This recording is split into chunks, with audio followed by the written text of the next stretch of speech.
माँ अपने बेटे को बहुत लाड प्यार करके पालती है, पढ़ाती है, लिखाती है। माँ हमेशा सोचती है कि अपने बच्चे को अच्छे से कॉलेज में पढ़ाए लिखाए, उनको अच्छी शिक्षा दे। इसी तरह ये माँ भी अपने बेटे को खूब पढ़ाती लिखाती है कि छोटी उम्र में ही उसका साथ छोड़ के चले जाते हैं। ये माँ कैसे भी करके बेटे को पढ़ाती लिखाती है, अपने बेटे को पढ़ाने के लिए अपने घर भी भेज।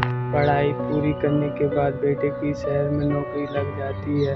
बेटे को शहर में एक बड़ी कंपनी में मैनेजर के रूप में नौकरी लग जाती है। बेटा माँ को बोल के शहर नौकरी करने के लिए चला जाता है कि वो कुछ दिन बाद उसे अपने साथ बुला लेगा। माँ हंसी खुशी उसे जाने के लिए कह देती है। बेटा शहर चला जाता है नौकरी करने के लिए। माँ एक छोटा सा मकान किराए पे रहती है।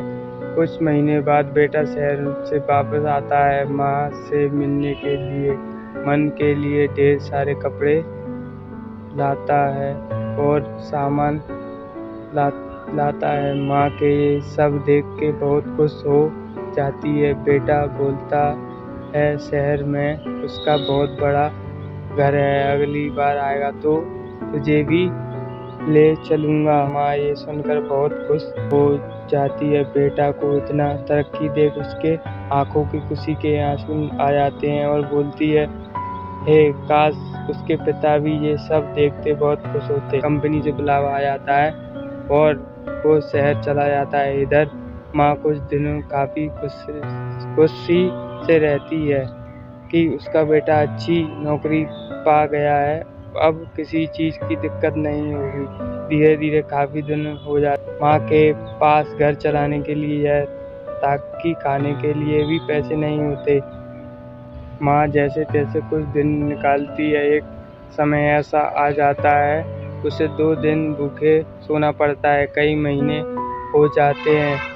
बेटे का राह देखती रहती है कि अब वो आएगा और उसे अपने पास ले जाएगा। मकान का किराया भी नहीं चुका पाती है। मकान वाला उसे घर से निकाल देता है और रास्ते में सो जाती है।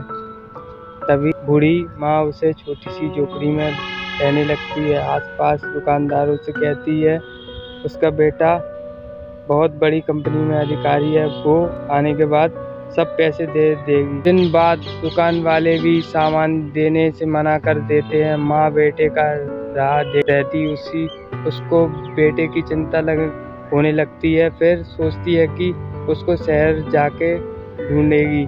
माँ बेटे को ढूंढने के लिए शहर के लिए रवाना हो जाती है।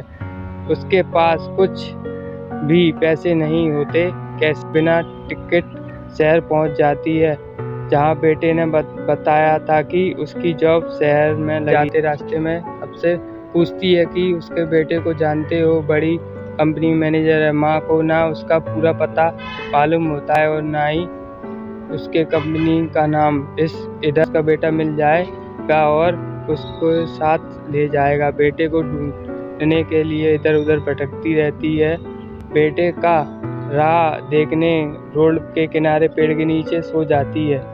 झलक देखने के लिए रास्ते में बैठी रहती है। लोग रास्ते में जाते जाते उसे भिखारी समझ के कुछ पैसे तरफ फेंक देते। बेटा करके एक लड़का एक लड़की के साथ बाजू के आइसक्रीम खाते रहते हैं। माँ उसे बेटा बोलाती रहती है, लेकिन लड़का देखने के बाद भी जवाब पास जाती है और बोलती है बेटा मैं तुम्हें कब से ढूंढ रही हूँ और तुम आज मिले। फिर उस लड़के के साथ जो लड़की होती है वो बोलती है भिखारी औरत तुम्हें क्या बार बार बेटा बुला रही है। वो लड़का बोलता है इन भिखारियों का पैसा मांगने का यही धंधा है। किसी अमीर को देख बेटा बनाने लगती है।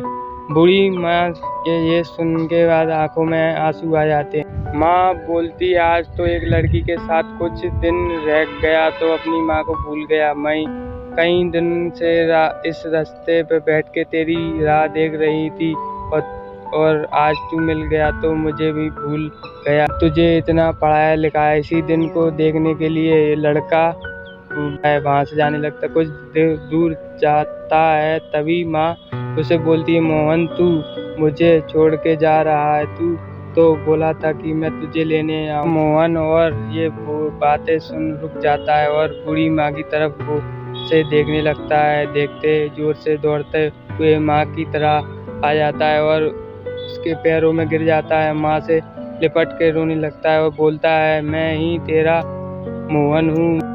मोहन बोलता है, मुझसे गलती हो गई, कहीं माफ़ी के लायक नहीं हूँ। मेरी वजह से तुझे कितनी तकलीफ उठानी पड़ी।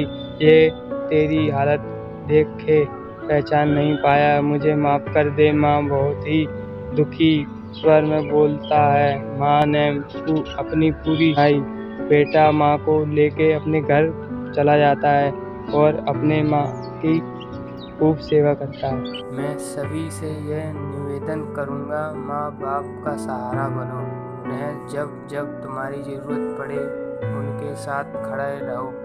मुझे उम्मीद है ये कहानी आप लोगों को ज़रूर पसंद आई हो। अगर आपको ये कहानी पसंद आई होगी तो इसे अपने दोस्तों के साथ ज़रूर शेयर करें ताकि उन्हें भी ये कहानी सुन पाएँ।